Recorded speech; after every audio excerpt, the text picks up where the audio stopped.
আজ দুপুরবেলা কৈলাসহর চণ্ডীপুর বিধানসভা কেন্দ্রের অধীনে ছনতৈল স্কুল মাঠে চণ্ডীপুর বিজেপি মণ্ডলের উদ্যোগে অটল স্মৃতি সম্মেলন অনুষ্ঠিত হয়।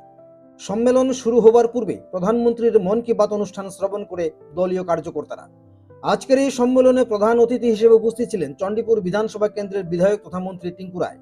মন্ত্রী ছাড়াও উপস্থিত ছিলেন চণ্ডীপুর বিজেপি মণ্ডলের মণ্ডল সভাপতি পিন্টু ঘোষ, বিজেপি জেলা কমিটির সভাপতি বিমল কর, প্রাক্তন মণ্ডল সভাপতি শ্যাম কুমার সিনহা, চণ্ডীপুর পঞ্চায়েত সমিতির চেয়ারম্যান শম্পা দাস পাল, বিজেপি দলের অন্যতম নেতা হিমাংশু দাস, জনজাতি মোর্চার চণ্ডীপুর বিজেপি মণ্ডল কমিটির সদস্য কার্তিক দেববর্মা প্রমুখ। প্রদীপ প্রজ্বলন সহ প্রয়াত প্রাক্তন প্রধানমন্ত্রী অটল বিহারী বাজপেয়ীর প্রতিকৃতিতে পুষ্পার্ঘ্য অর্পণ করে আজকের ওই সম্মেলনের শুভ সূচনা করা হয়।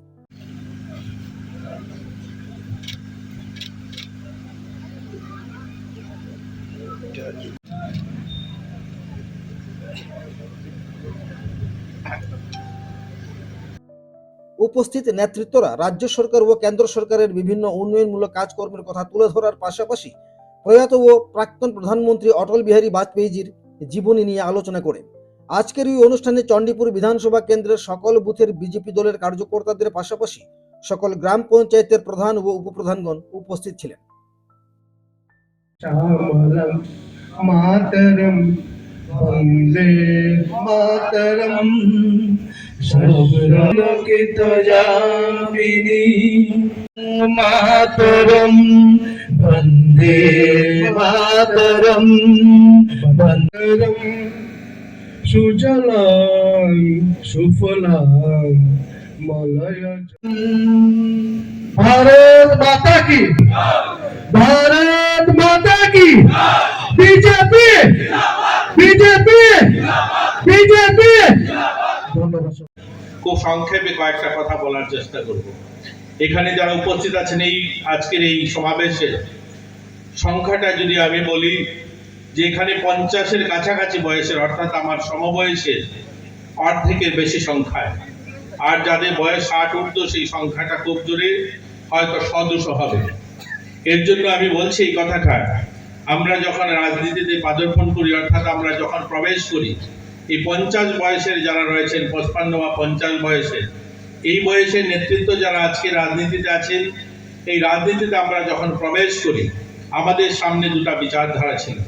একটা বিচারধারায় একদিকে লড়াই সংগ্রামের কথা বলছে, একদিকে যারা বলছে যে অস্ত্র দিয়ে ক্ষমতার উৎস, একদিকে বলছে যে বন্দুকের নলেই হচ্ছে ক্ষমতার উৎস, এবং লড়াই সংগ্রামের কথা বলছে। আজকে এখানে যারা আছেন সকলেই জানেন একটা দল যখনই স্লোগান আমরা শুনতাম, অর্থাৎ যখনই 20-25 বছর বয়স রাজনীতিতে প্রবেশ করবো, রাজনীতিতে শেখার বয়স, এখানে অনেক ছেলেরা আছেন, আমার যুব ভাইয়েরা আছেন, কৌশিক আছে, এখানে বাবলু আছে, এদের বয়সে যে সময়টাতে রাজনীতিতে আমরা প্রবেশ করবো, রাজনীতিতে শিখবো, তখন আমাদের এই রাজ্যের যে স্লোগান ছিল, আকাশে বাতাসে একটাই স্লোগান, লড়াই সংগ্রাম, শুধুমাত্র হানাহানি, ভাই ভাই খোনাখুনি।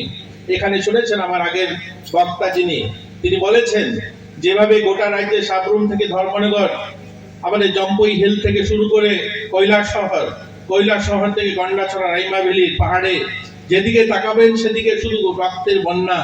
আরেকদিকে স্লোগান কমিউনিস্ট নেতাদের, ওই লড়াই লড়াই লড়াই চাই, লড়াই করে বাঁচতে চাই। তারা বলতো যে বন্দুকের নলে হচ্ছে শক্তির উৎস, ক্ষমতার উৎস।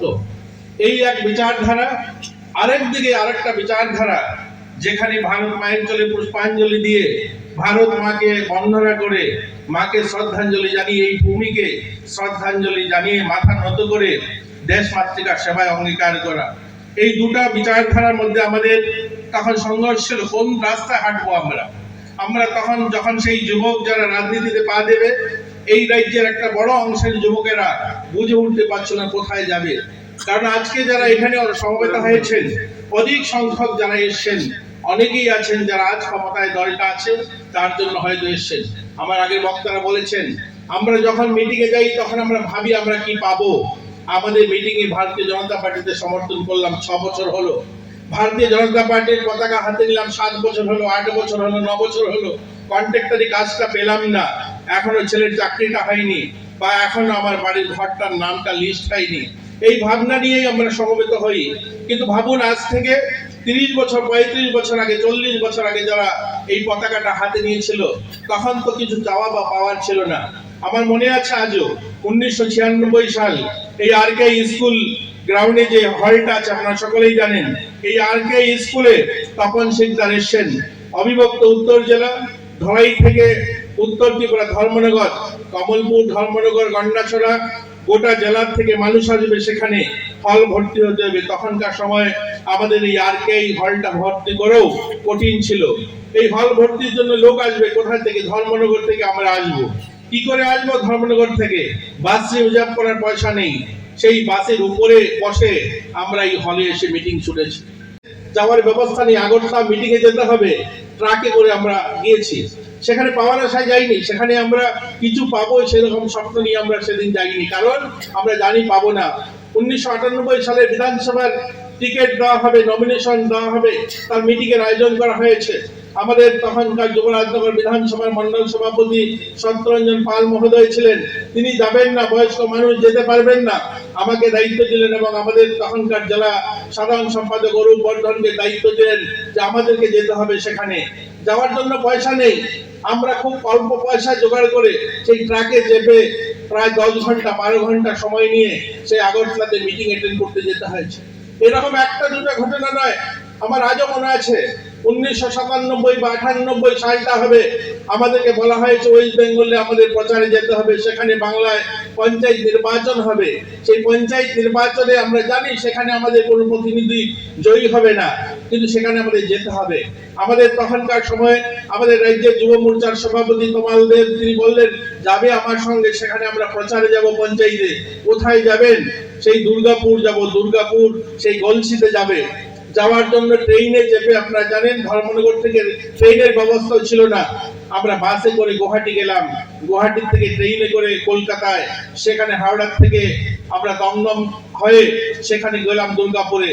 দুর্গাপুর গিয়ে সেখানের স্থিতিও সেরকম যে পয়সা নিয়ে আজকে যেভাবে মঞ্চে দাঁড়িয়ে আমরা ভাষণ দিচ্ছি, সেই মঞ্চ তৈরি করার পয়সা ছিল না। গরুর গাড়ি দেওয়া হয়েছে, গরুর গাড়ির উপরে দাঁড়িয়ে 1 ঘন্টা ভাষণ দিলেন তমালদের, এবং সেখানে মানুষ দাঁড়িয়ে আবারও বলছেন দাদা আবার এই বক্তব্যটা আবার দিন, আপনি রিপিট করুন। অর্থাৎ 1 ঘন্টা বক্তব্য দেওয়ার পরে বলছে ওই গরুর গাড়িতে দাঁড়িয়ে আরো 1 ঘন্টা বক্তব্য দেওয়ার জন্য। এইভাবেই এই পার্টিতে যারা এই দেশটাকে ভালোবাসে, যারা এই রাষ্ট্রটাকে ভালোবাসে, যারা এই দেশকে মা বলে সম্বোধন করে, তাদের পার্টি এটা। একদিনে নয়, ধীরে ধীরে সময়ের সঙ্গে সঙ্গে এই পার্টিটা আজ এই জায়গায় এসে দাঁড়িয়েছে। নিজস্ব প্রতিনিধির রিপোর্ট, ত্রিপুরা পাইওনিয়ার।